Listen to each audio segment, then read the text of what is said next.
سلامونه درنو لیدونکو، نن خپرونه کې مو زه محمد نسیم ستانکزی هرکلی کوم. د فساد پر ضد مبارزې ګډه کمیټه وایي د قانون او پټرولیم وزارت د دوی ډېرې اصلاحي سپارښتنې نه دي عملي کړي.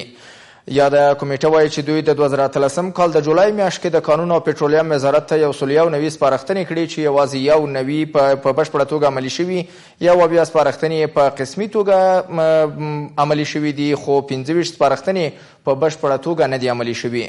په ورته مهال فساد سره د مبارزې کمیټه وایي چې له 2013 کال له جولای میاشتې راهیسې په قانون او پټرولیم وزارت کې لا هم 509 اتیا بستونه خالی دي او 11 سیاستونه د سرپرستانو لخوا اداره کیږي چې دا چاره فساد ته زمینه برابروي. خو د قانون او پټرولیم وزارت وایي چې د میک کمیټې 101 سپارښتنې په بشپړه توګه عملي کړي دي. درنو لیدونکو، په همدې موضوع د لاباس لپاره مو بلنه ورکړې ده. دوه قدرمنو میلمنو د سیاسي چارو شنونکي ښاغلي نوررحمان لیوال صاحب او د میک ادارې د دارالانشار رئیس ښاغلي میوند روحاني ته چې د سکایپ له لارې دوه قدرمن میلمن را سره په خپرونه کې دي. لیوال صاحب، لومړی پوښتنه غواړم له تاسو وپوښتم، د میک ادارې لخوا کوم وړاندیزونه چې شوي یا سپارښتنې چې شوي دي د قانون او پټرولیم وزارت ته؟ دوی وایي چې دوی 190 سپارښتنې کړي دي د قانون او پټرولیم وزارت ته، اصلاحي سپارښتنې البته، خو 25 هغه په بشپړه توګه نه دي عملي شوي. ستاسو په نظر باندې د قانون او پټرولیم وزارت کې دغه ستونزه د څه له امله رامنځته شوې ده؟ د میک ادارې دغه اصلاحي 25 سپارښتنې ولې نه دي عملي کړي؟ ښاغلي، ستاسو میلمه او ستاسو لیدونکو ته سلامونه. وعلیکم السلام. که اجازه راکړئ تر دې وړاندې چې په ځانګړي ډول د قانون او وزارت کې په ناخوالو باندې خبره وکړو، راځئ چې په مجموع کې په افغانستان کې په فساد باندې خبره وکړو. په نړیواله کچه فساد په 3 ډوله باندې دوی ټولیز یا کټګورایز کوي. لومړی ډول یې وړوکی فساد دی یا جیبي فساد ورته ویلی شي. دویم ډول یې ستر سیاسي فساد دی او دریم ډول یې چې دی هغه سیستماتیک یا د تګلارې په ډول فساد دی په یو هیواد کې.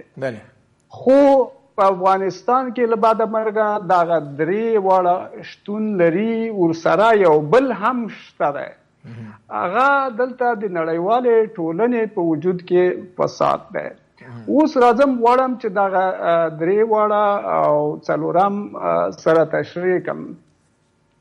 کله چې مونږ د افغانستان د حکومت د دغه 13 کلن بهیر د فساد د مخنیوي په هکله څېړنه کوو یا پلټنې کوو، نو مونږ ته یوازې د وړوکي فساد یا د جیبي فساد د مخنیوي ځینې تګلارې، ځینې قوانین او وخت په وخت ځینې کمیسیونونه یا کمیټې یا ادارې جوړې شوي دي چې هغه د هغه فساد تر شا ګوري چې یو مامور غریب چې بیګا ته ډوډۍ نه لري او هغه د خپل اولاد نفقې دپاره 1000 افغانۍ غلا کړي وي او هغه دوی واخلي او هغه نه کیسه جوړه کړي، هغه تر دې پورې چې بند ته یې ورسوي. بیا د هغه ماشومان چې دي په سړکو باندې ګرځي، خیرات ټولوي. دا په مجموع کې د افغانستان د 10 کلن حکومت د فساد سره د مخنیوي کچه په جیبي یا وړوکي فساد کې را ټولیږي. دوهم دلته په افغانستان کې ستر فساد چې ده هغه سیاسي فساد ده. تاسو ګورئ چې په افغانستان کې په دغه 10 کلو کې دلته د اپوزیسیون یا د بډیالنې یا د حزب اختلاف هیڅ درک نه لګیږي. تاسو ګورئ هغه خلک چې په حکومت کې وو، هغه خلک چې په بډیالنه کې وو، دا ټول نظام د دې دواړو چې د ښې حکومتولۍ دپاره ضروري دي، هغه هم یو څوک مخالف وو او هم یو څوک موافق وو، یعنی په حکومت کې هم وو او اپوزیسیون هم وو. نو دغه د افغانستان کې ستر فساد ته لاره خلاصه کړې ده. تاسو وکتل دغه 2 دورې حکومت چې اوس روان دی، په دغه کې د جوړجاړي حکومت چې رامنځته شو په بشپړ ډول چک او بیلانس یا نظارت د افغانستان په حکومت باندې له منځه یووړ او داسې یوه اداره رامنځته شوه چې یوازې د خپلو انډیوالانو د خپلو ملګرو ګټې ورته ژمنې دي. نو ځکه په وزارتو کې د قانون د وزارت په ډول باندې سترې ستونزې رامنځته کېږي چې هغوی ته کتل نشي کېدای، هغوی ته په دې نشي کېدای چې هلته د دغو ډلو ملګري ځای په ځای شوي دي. دوی یوازې د خپلو ملګرو تر ګاټو پورې ژمن دي. اوس راځو په افغانستان کې هغه تګلارې په ډول باندې یا سیستماتیک فساد ته.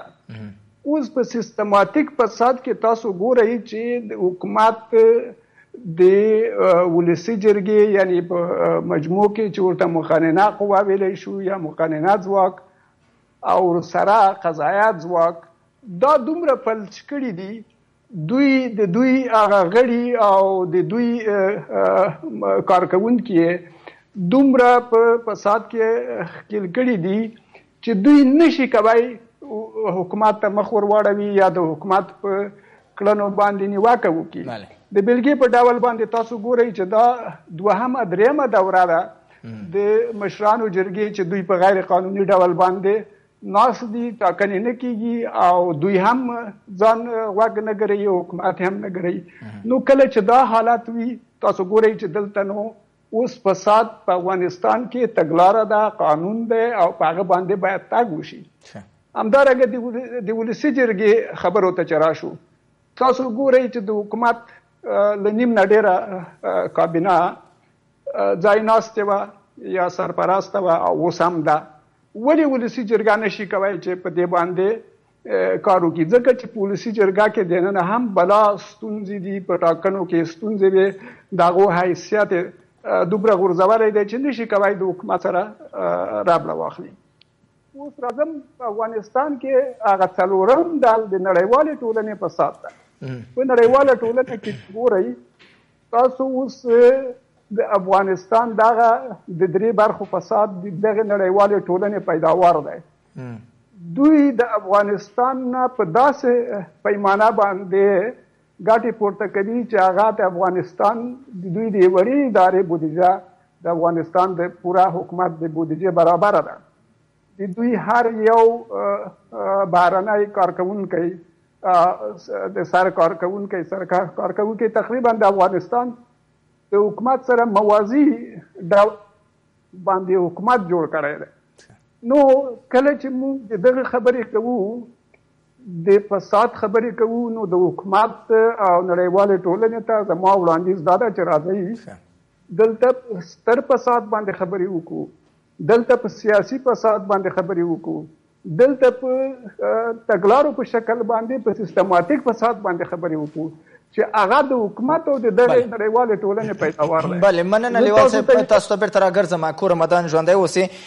ښاغلی روحاني صاحب، تاسو ته راګرځم، غواړم د لومړۍ پوښتنې له تاسو هم وپوښتم چې میک ادارې خپلې هغه اصلاحي سپارښتنې په ټوله کې ټولو ادارو ولې تسپارلي دي، ولې د قانونو وزارت باندې تاسو انتقاد لرئ چې دوی 25 سپارښتنې تاسو نه دي عملي کړي؟ له دې سره د قانونو وزارت هم بیرته غبرګون ښودلی دی، ویلي دي چې د میک اداره د خپلو راپورونو په نشرولو کې له احتیاط څخه کار واخلي.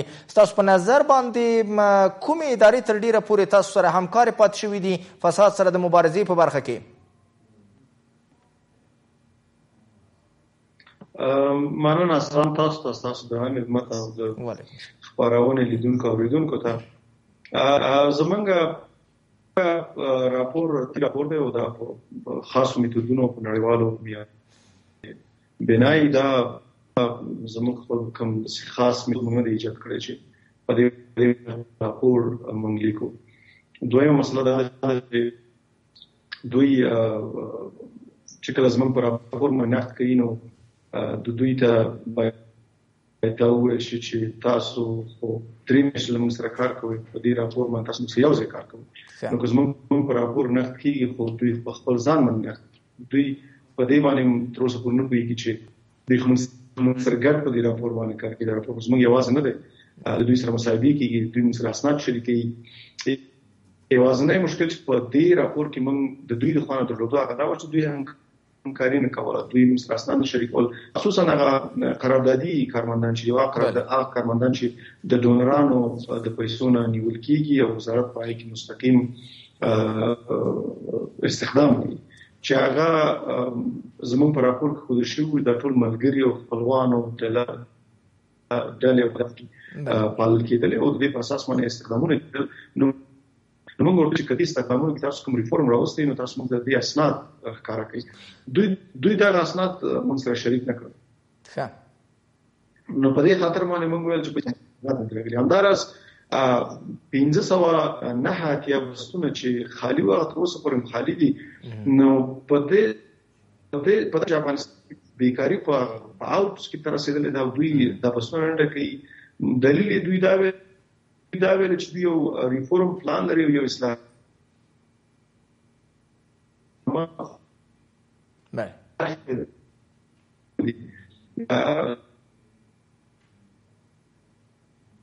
کابینه را. نو ضرور نشته اصلاحات کې خو کوم چې اولویت باندې تکایي چې کوم دی اولویت یو برنامه شامل دي. بس نو اوس دغه د حکومت تشکیل دی، دغه تشکیل منظور شوی، دغه د وزارت ته دغه کورس د اصلاحاتي برنامه کول. نو خلک چې د وزارت راوستي او په رقابتي پروسې لري دوی هم تاسو سره کومک کوي د اصلاحي برنامه د جوړ کی. کله خلک نه راوړي بسونه د خالي دي سره راستنه وختوري برنامه. ښاغلی روحاني صاحب تاسو ته بیرته راګرځم په پاړی کې کوم فکر کوم څه ستونزه پیدا شوه.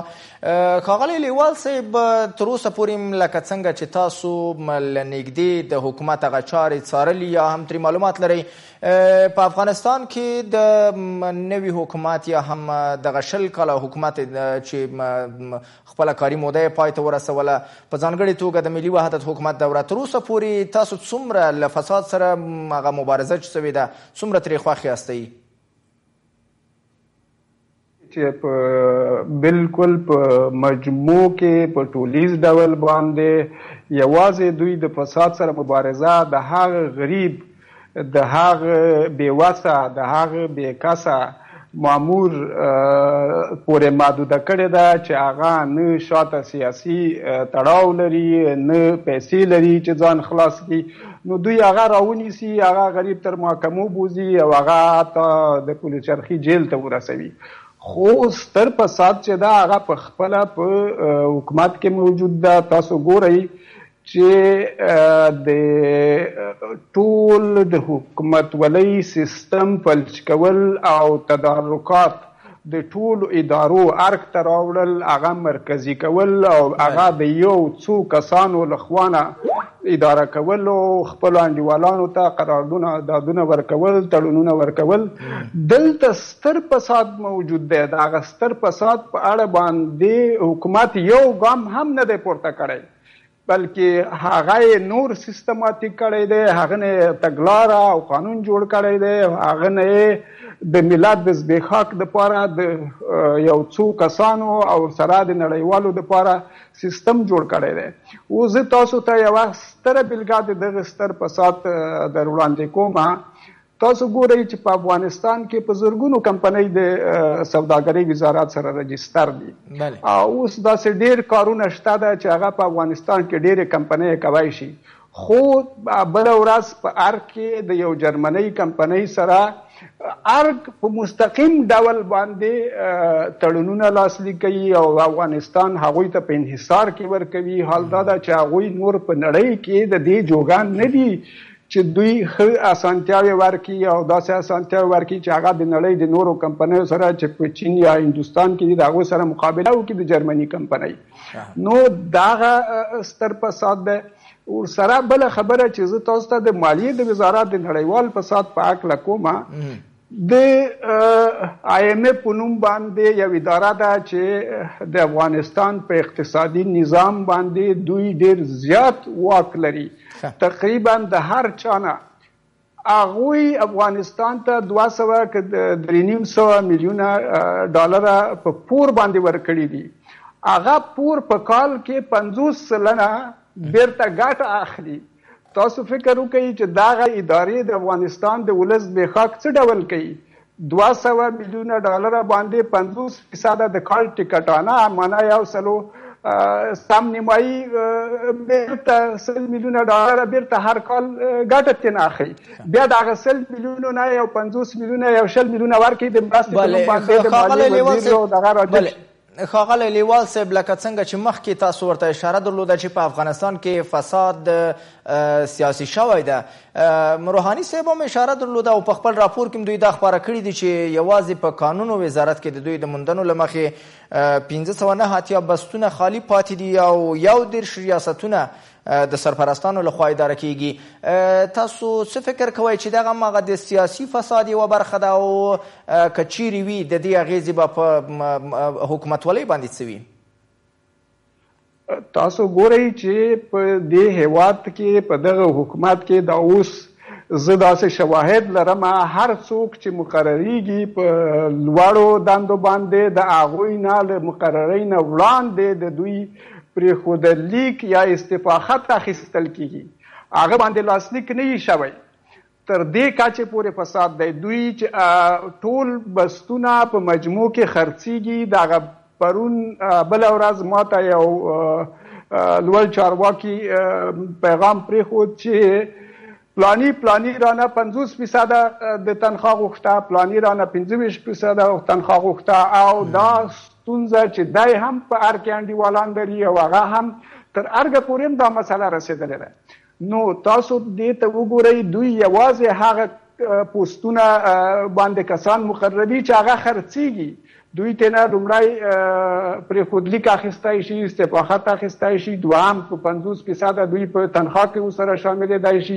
ورسره شریکېدی شي بیا له هغه نه وروسته دوی هغوی ته وایي چې ته باید د میاشتې یا د کال دومره پیسې پلاني ته ورکړې نو خبره دا ده چې ټول د فساد جال چې ده هغه له پاسه را روان دی لاندې هیڅ داسې څه نشته دی چې هغه د فساد مخنیوی وشي تر څو پورې چې د افغانستان ولس دا حکومت بدل نه کړي او حکومت باندې څار ونه کړي د حکومت په ادارو نه پوهه ونه لري دا ولس تر هغې پورې فساد هسې د خلکو په سترګو کې خاورې اچول دي او ستونزه به نور ډېرېږي او افغانستان به د بربادۍ خواته ځي ښاغلی لیوال صاحب همدغه موضوع باندې غواړم تاسو نه همدغه موضوع وپوښتم چې بالاخره که لوړ پوړي چارواکي یا هم په لوړه کچه دغه مقامات زموږ فساد ته ادامه ورکړي بالاخره په داسې حال کې چې د بیکارۍ کچه هم تاسو ته معلومه ده چې اوج ته رسېدلې ده په افغانستان کې او زموږ ځوانان بېروزګاره ګرځي بالاخره د افغانستان برخلیک به څه ډول او دغه ځوانان به بالاخره څه کوي نو تاسو ګورئ د افغانستان برخلیک خو دا اوس د نړۍ له ټولو نه موږ په هره برخه کې غورځېدلي او په هره برخه کې پاتې په هره برخه کې په اخیره درجه راتلونکي یو نو له دې نه به نور د افغانستان څه کیږي تاسو ګورئ چې حکومت په ډیره برخه د هیواد باندې د همدې بې عدالتیو د همدې فساد له وجې نه واک نه لري دوی نشي کولی چې هغه اسانتیاوې چې ولس د حکومت نه د اړتیا لري او حکومت د هغه لپاره جوړیږي هغه ورکړي نو ځوانان غریبان نور څه کیږي خو تاسو وینئ هغه دی په سمندرو کې غرق کیږي په له هیواده تښتي په پردیو ګاونډیو هیوادو کې سوځول کیږي په بل ګاونډي هیواد کې پراته له پوښتنې بندیانېږي به استحصال کیږي نو له دې نه خو نور بربادي نشي راتلی افغانستان لیوال صاحب همدغه ستاسو د خبرو په دوام باندې غواړم وپوښتم اوس د جنوا کنفرانس لپاره هم تیاری نیول کیږي او هغلته په دغه ناسته کې ښایي افغان حکومت سره نړیوال مرستندویان خپلې مرستې اعلان کړي که څه هم داسې راپورونه شته چې نړیوالو خپلې مرستې غواړي کمې کړي که چیرې افغان حکومت په هغه څه کې چې له فساد سره مبارزه ده بیا هم ناکام پاتې شي بالاخره د نړیوالو مرستو راجلبولو دپاره به دوی څه طرحې او پروګرامونه وړاندې کړي هلته تاسو ډېره غوره پوښتنه وکړه دوی چې افغانستان شل ورته وایي دغه کانفرانس په راتلونکې اونۍ کې په جنوا کې ترسره کیږي له تیر تقریبا یو کال نه چې زه د افغانستان په حکومت باندې په نړیواله ټولنه باندې په مسلسل ډول باندې دا اعتراضونه کومه چې دوی باید ملت ته دا ځواب ورکړي چې د دومره مرستو سره افغانستان ولې شاوخوا 15 میلیارډ ډالر پوره وړی دی. لومړی د افغانستان حکومت د مالیې وزیر او د دوی اقتصاد وزارت او سره نور د دوی اقتصادي پوهان باید ملت ته دا جواب ورکړي چې 15 میلیارډ پور ولې واخیستل شو، ولې افغانستان 15 میلیارډ پور وړی دی، بیا ولې د هغه میلیارډونه په کار کې بیرته ټکټانه ورکوي هغه هیوادو ته، نو هغه ادارو ته چې بیرته افغانستان سره د مرستو په نوم باندې خپلې مرستې چې د دوی نه دي بلکې زه تاسو ته د دوه ادارو د نړیوال بانک او دغه د نړیوال پیسو بانک یا IMF مثالونه در کوم، دغه سره د افغانستان د مرستو هغه پانګه راټولیږي لکه اوس به چې په دغه کانفرنس کې راټولیږي. نو دلته چې کله دا مرستې راټولې شي دوی د هغې نه خپلې ګټې کوي، دوی د هغې نه خپل اداري جوړښتونو پیسې اخلي په داسې ګذاب شکل باندې چې IMF تیر کال 200 میلیونه مصرف باندې تقریبا 25 میلیونه ډالر یوازې د بررسۍ اخیستي وو چې په نیویارک یو دوه کسه کېنولي وو چې هغه د افغانستان د برخې کاغذونه وګوري. نو دلته خبره دا ده چې په دغه کانفرنس کې هم چې کومې پیسې راټولیږي په هغو باندې ما فشار راوړ او دغه 3-4 میاشتو نه زه دوی سره لګیا یم چې په هغه کانفرنس کې لا رونتیا رامنځته شي. هغه کانفرنس کې رونتیا نشته. بله لیوال صاحب وخت مو تقریبا پای ته رسېدلی، د وروستۍ پوښتنې او د بحث د جمعبندۍ په خاطر که راته ووایي چې بالاخره بیا هم د نړیوالو مرستو د جلبولو او له فساد پرته د هغې په لګولو باندې حکومت ته څه کول پکار دي؟ په لنډو کې که راته ووایي وخت مو پوره دی لیوال صاحب. په دغه باندې یو ډیر مجموع وړاندیز زما په nurrahmanlewal.com ویبځای او ویب سایټ کې پروت دی. په هغه کې ما ډیر مجموع وړاندیزونه شریک کړي دي چې څنګه کوای شو چې دغه نړیوالې ټولنې پیسې هم افغانستان د دې نه وژغورو چې نور پوروړی نشي او سره د افغانستان د مرستې په صحیح ډول باندې ویشو. زما یو وړاندیز دا ده چې د بهرنۍ پیسې چې افغانستان سره مرسته کیږي دا باید په افغانستان کې دننه د دې لپاره یو پانګه جوړه شي او هغې پانګې باندې 3 برخې باید نظارت ولري. یوه برخه حکومت، یوه برخه خیریه ټولنې او یوه برخه ولسي یا خصوصي سکتور. کله چې دا 3 برخې د دغې پانګې پروګرامونه وڅېړي، لومړیتوبونه یې وټاکي او بیا په هغه باندې عمل وشي، فساد له منځه تللی شي. که نه یې په دغه ډول باندې موږ د نړیوال فساد او ستر سیاسي فساد نور ښکار کېږو او افغانستان به له ډېر بد دغه سره مخ شي. ډیره زیاته مننه کوم د سیاسي چارو شنونکی ښاغلی نوررحمان لیوال چې خپرونه کې مو ګډون کړی و او د میک ادارې دارالنشر رئیس ښاغلي میوند روحاني نه مننه کوم چې خپرونه کې برخه اخیستې وه خو د تخنیکي ستونزو له امله د هغوی اړیکه پرې شوه او په خپرونه کې له ګډونه بې برخې شول. کور رمضان دواړو قدرمنو میلمنو ته د لا همکاریو په هیله مو یم. درنو لیدونکو له تاسو هم مننه کوم چې د خپرونې تر پای شیبو راسره وئ. تر بیا چې ستاسو درانه حضور ته حاضرېږم. پولې او بخونکي خدای مو سپارم.